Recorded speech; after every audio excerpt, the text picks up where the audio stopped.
You are now tuned into Two Drunk Sistas podcast, unscripted and uncensored. Grab yourselves a drink and enjoy. Hey guys! Hey, welcome to Two Drunk Sistas podcast. I'm D. And I'm W. Thanks for tuning in for another episode. Yeah, guys, so we're sipping on Appleton Estate Jamaican Rum.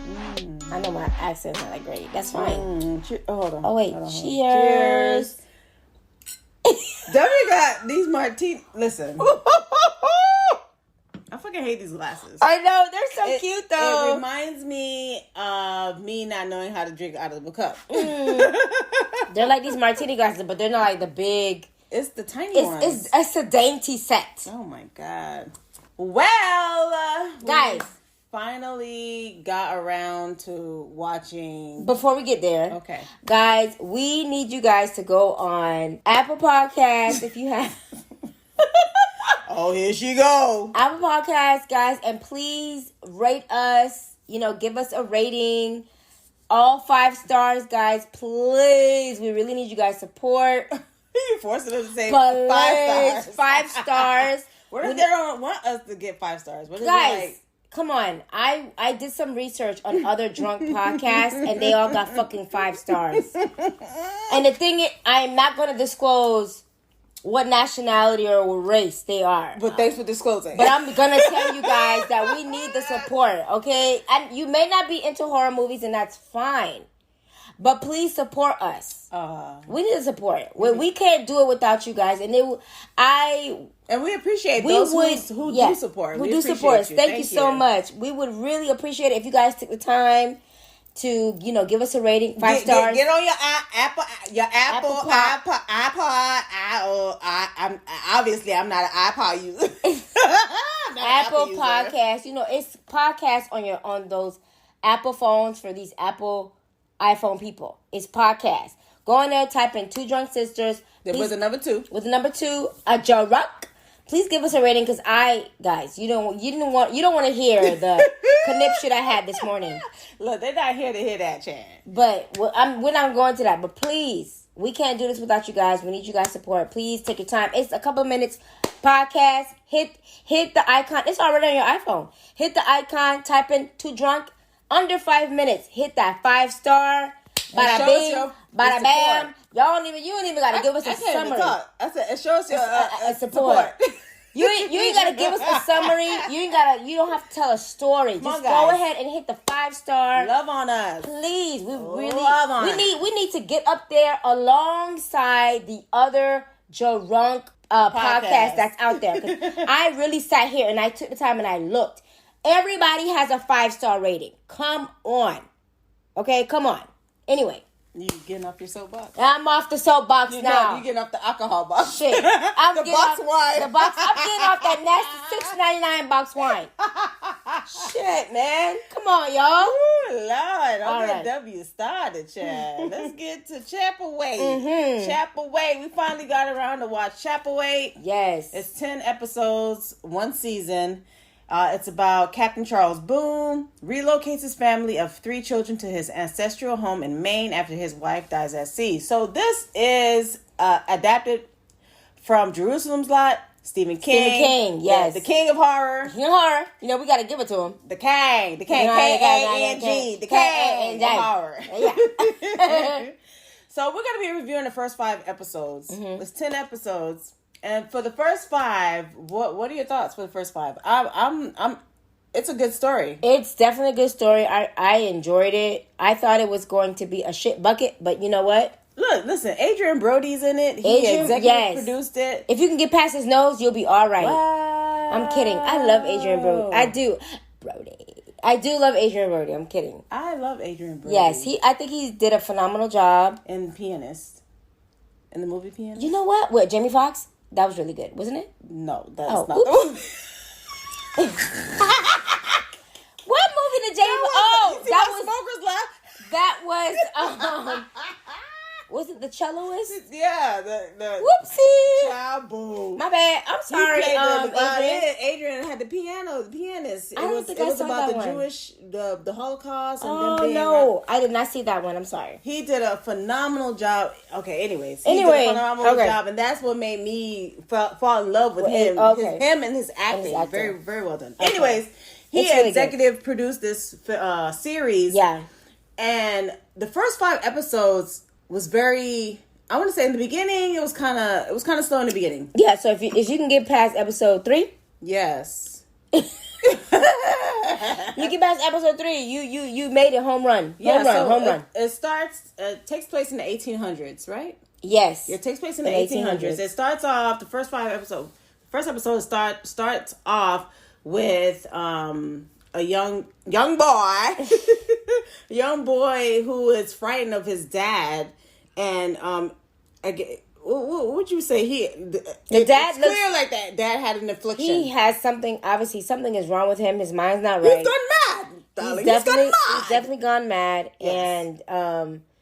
And the young boy wakes up to hearing noises outside, like somebody, digging. Yeah. And so when he goes to the window, he sees his father. Your father digging up a grave, or just digging. Yeah. And the dad kind of comes in the house, and the mom, you can hear the mother downstairs trying to stop the dad from getting the son. Yeah. Because the dad was saying that he needs the boy. Right. Clearly, his madness, from there, you know that his madness, he doesn't want it to pass on to his son. Because when he finally got his son, when he knocked over the mom, finally got his son, he was able to tell the son, blood, what is that, blood over blood? Or the blood clot. Basically, I don't remember the term, but basically... Blood, nigga. It passes through the blood, whatever this affliction is. Right, so he was just saying it's coming, he can't stop it. So he was trying to put him out of his misery. Yeah. So he won't be able to be afflicted. Mm-hmm. And so we come to find out that this was Adrian's... what's his His name is... Charles. His name is Charles. Yeah. We found out that this was Adrian's character, Charles, who was a little boy, and the mother told him to never to return. So we see Charles on a ship with his children and his wife, who passed away, and the wife was from Hawaii. Yeah, and during that time, it was like what the indigenous people were in their island, and the colonists and the Puritans and all that. So it was during those times. So of course, Adrian's character Charles married the Hawaiian who has children, and so he received this letter from his cousin stating that, hey, if you got this letter, then I died, but I'm leaving everything because of what my father did to your grandfather. It was a sin and we shouldn't be fighting, so I'm leaving this to you. So come back home to Chapelwaite. Chapelwaite belongs to you. Meanwhile, while Charles was on the ship with his children, the wife passes away, and the wife's last words was like, hey, you can't raise our kids on the ship. You need to go. I know you're scared, and your mom told you not to return, but you need to go back and live in this and collect this inheritance. Inheritance. Yeah. And which is the Chapelwaite home. Right. And he knows that. The mother told his ass to stay away. Stay and away. I think it was like 33 years later. So the nigga never came back. He was like, nah. He like, I ain't trying to be like my daddy. I don't know what the fuck my daddy had, but I ain't trying to get it. And I ain't trying to pass it to my kids. So the last breath of his wife was like, look, you need to go ahead, take the inheritance and raise our children. They need to be in a stable place. And so he abide by his wife, you know. So they went to New England. Is it New England area? New England, Maine. New England, Maine. Yeah. And so they went back to town, and once they went back to town, they realized that they're not welcome because his family line, the Boone family line, has this, what do you call it? Like it's like dark cloud. Or their name is like stained on the town. Right. So the first 5 episodes, you see Charles's character being chastised because of what his ancestors did. What the ancestors did to that town. Yeah. So a lot of the townsmen or the townspeople were saying like, your kind is not wanted here. And of course his kids came through because the kids was dark. I'm like, them kids ain't dark. They're not dark, but clearly they're not white. And the people of the town knew that they were not the same as them. So it's like, what are they? You know what I'm saying? They're not white like us. Right. So they knew that they were of another indigenous people. Yeah, and so racist ass motherfuckers. But anyways, so the town the people in the town were getting sick, and they were blaming the Boone family for this affliction because I guess apparently there were a couple of people that worked for the Boone family that worked for Charles's cousin and Charles's cousin's father. They became ill, and then 5 other people from the town became ill. So it's like, well, there's a curse. There's a curse upon the Boone both heritage. Your houses. Yeah. A curse on both your houses. Yeah, so, that's how Charles walked into that madness. Right. His family is known for making people of the town sick. It's like they brought the plague or some shit with them. Right. So Charles realizing that the townspeople ain't trying to hear the shit that he tried to do. Because Charles is a businessman. He's like, listen, I got this here money. I got these goals. Charles remind me of a black entrepreneur. Yes. Like, let's make this money. I'm trying to build this ship. Listen, your time is shit. I don't care about what y'all got going on. Who want to work? Right. I pay you 10 shillings, and then... Listen, Charles was trying to rebrand the Boone name. He's yes. like, look, I have got nothing money. to do with me. I got this land. I got this steel mill. Let's try to make money. Let's try to rebuild this community. But people was like, listen, I want to stay in the old and be old. And we don't want you here.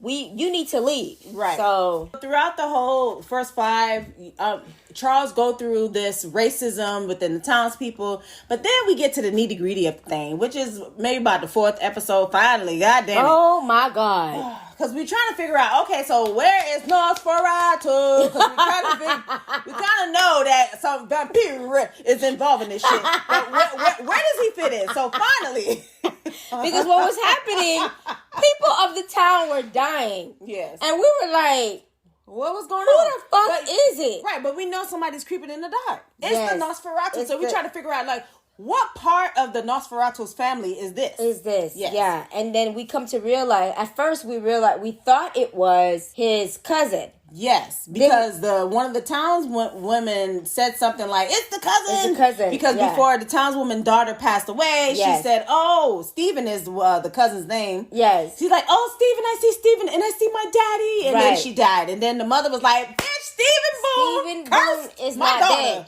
So what Charles does to, kind of like pretty much debunk what she's saying, he digs up his cousin's grave because he's like, I need to put this to rest. Right. Stephen's dead. Right. So when he digs the grave,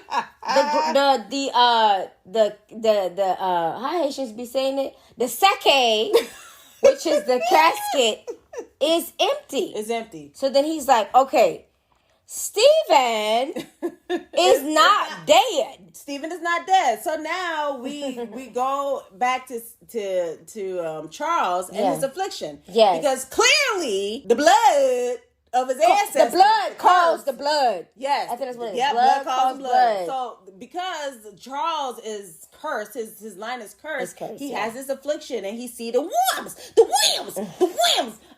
I don't understand. Like, what the fuck? Like, okay, so all creatures worms? If y'all seen The Strain, then you would understand the connection. It's struggle.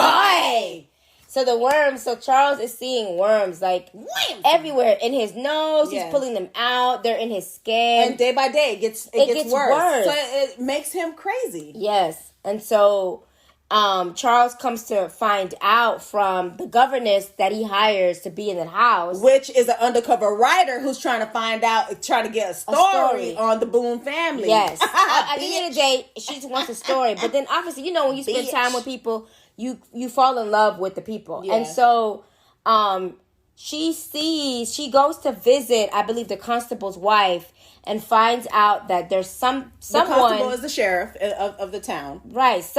She sees like a hand or something that his wife is being, I don't know, what you would say. She's a juicer. Yeah, she's being juiced. By the Nosferatu. Right. So she chases this person out and into the back of the house, and she tells him like, you stop. And he You, sir. Stop. Stop right there. You right there, sir. You stop. Not allowed. She turns around and she recognizes him as Philip Boone. Now, Philip Boone is Stephen Boone's father. So she, which is supposed to be dead. They're supposed to be dead. Yes. So we come to realize that, oh my God, Stephen and Philip are both alive. Right. And when they're both confronted, they had the fangs. So Yes. we know, like, oh, okay. So they vampire. they're vampire. Vampire. So now we finally realize, like, okay, so Charles was led there under false pretenses, putting his family in danger. So now it goes to the nitty gritty of the story, which I like, because you know it's history. Y'all need to go back to ancient history, man. dog. Yes, we need to find out what's going on. Ancient history, dog. So we find the history of this Nosferatu. So yeah, because Charles why his family is cursed. Yeah, and Charles has to go back into the left. Charles has to go back to this place, Jerusalem's Lot, which was founded by his great grandfather. Yes. And so he's summoned there by someone. Jacob. Right. He's summoned there because Jacob is asking for him to come because he sent his goons. Yeah, he sent the goons to the house. And you be like, need to come to Jerusalem's Lot because Jacob wants to see you. Right, and Charles was like, "I'm gonna need for you to get off my motherfucking property because if you don't, I'm gonna put these steel balls in your chest." So after Charles says that, he sends his kids off because he needs to find out what's really happening. Right. So he finally gets to Jerusalem's Lot. Right. And we finally get to see the Nosferatu people. Like the original Nosferatu. The original Nosferatu. The people that at Jerusalem's Lot are really humans. Is Nosferatu is feeding off of them. Yeah. And so they allow him to feed. Yeah. Because they want to, I guess. I don't know. I mean, I guess once you get a taste of it, you're like, yeah, it's euphoric because he sucks them to the brink of death and then he makes them heal. So it's kind of like a euphoric feel. Right. Yes. So they like that. So they look like they on acid. They look crazy. They look decrepit. They look like when on the episode when they saw the little girl, I was like, she a vampire. Like she looked undead. They look undead. Yes. Yeah. So anyway, Charles went to Jerusalem Lot and summoned by Jacob, which is we find out is the original Dundada. Mm-hmm. He tells him the story because Charles is like, okay, nigga, what the fuck? Why am I here? Yeah, like, what do you want? Yeah, because you got my cousins and my uncle. Like, I'm sure they'll be happy to help you. But he tells the story of why his family is cursed. And like W says, the grandfather owned a mining company for the town. He's the founder of the town, found this book, which is quote unquote their Bible, the Nosferatu, the Vampire Bible. The Vampire Bible, yeah. And he was reading it and he wanted to gain the mysteries of the book. He wanted to unleash the power of the book. Yeah. And so this dumbass cursed his own self. So he put his name in the book. This is what Jacob was saying. Understanding what he was doing. This is my thing. Don't he knew shit. He knew what he was doing. What happened is that he couldn't handle what. No, I'm saying what he did. cursing the line. Like I don't think he knew that he was cursing the line. But he wanted power. He wanted power, right? When his great grandfather found this book during a mining session, he saw the mysteries and he got intrigued, and so he was trying to follow and trying to awaken the power of the book. Yeah. By doing so, he added his name with the blood. Yeah. And this is how he got cursed because he doesn't know anything about this book. And he cursed his whole family line. And why would you find something and then you add your name? Do you not understand how powerful don't get me started. Blood is really powerful. Don't get me started, but go ahead. Blood is really powerful. But him doing that, he cursed his whole lineage. Yeah. So now the Boone people is seeing the goddamn Williams. And Jacob was like, you seen the goddamn Williams? Because the book is calling for y'all. And I'm gonna need for y'all to retrieve my goddamn book. Yes. Because that's what Jacob was like, look, I came to Maine to get my motherfucking book. and bitch, y'all seeing some worms. I saw the affliction in your motherfucking eye. It's not meant for you. It wasn't meant for humans. And that is why this is the consequence of of the great grandfather adding his name to the book, you are going to go mad. Oh my God! And so Jacob is telling him this whole story about why their family is cursed, and why I need you to get this book, and the reason why the cousin and the uncle can't get the book because they're dead, so they can't hear the book anymore. That's the reason why they see the words, because it's the book that's the boo. The book is calling for alive. You have to be alive in order to hear, and what the book and to find this book. Find the book, And throughout the series, you see where this book ended up. The constable knew. The constable, when he was younger, saved Philip Boom and his other brother. Yeah, the two brothers. He saved them, and the book fell from there. So we don't know where this book is. We don't know if the constable had the book. Yes. So this is where we are right now. Yeah. And the way this episode ended was with Charles' younger daughter died because of the cousin was able to get into the youngest daughter's mind and say, hey, if you want to see your mom, if you I can help you with that. So of course he was trying to just kill her and feed off of her, and that's what he did. And so that's how it ended. Episode 5 ended. Yeah. And I'm excited about this. And so am I. I can't wait to, see the rest of the episodes, to see how Charles, will Charles find the book? How is he going? That's what is he going to do? Because Jacob told him, I need you to find this book. Find that book, or else I'm going to, kill the people that you love. Yes. And then he also told him, if you find this book, the affliction will stop. He will break the curse. You free your children's children and your children's children. That's what he said. Listen, that's what he said. That's that trauma that passes down. Don't get me started. Don't get me started. Anyway. Listen, y'all, that's Chapelwaite, episode 1 through 5. What were your thoughts on Chapelwaite? Did you watch the whole Have you season? even heard of Chapelwaite? Do you guys even know about Jerusalem's Lot? Yes, let us know. Hit us up on our email at 2drunksisters@gmail.com. The number 2, drunk, D-U-R-U. Y'all should see me looking at D like... The number 2, DRUNK, sisters@gmail.com, or hit us up on our Instagram at 2drunksisters. And don't forget to hit up Apple Podcasts, guys, and rate us 5 stars. Thank you. No, rate us. Just rate us 5 bitch stars. Guys, I'm not going to repeat what I did earlier. Listen, guys, tune in for the next installment, which will be the remaining 5 episodes of Chapelwaite. And I can't wait. I'm so excited. I can't wait for Chapelwaite.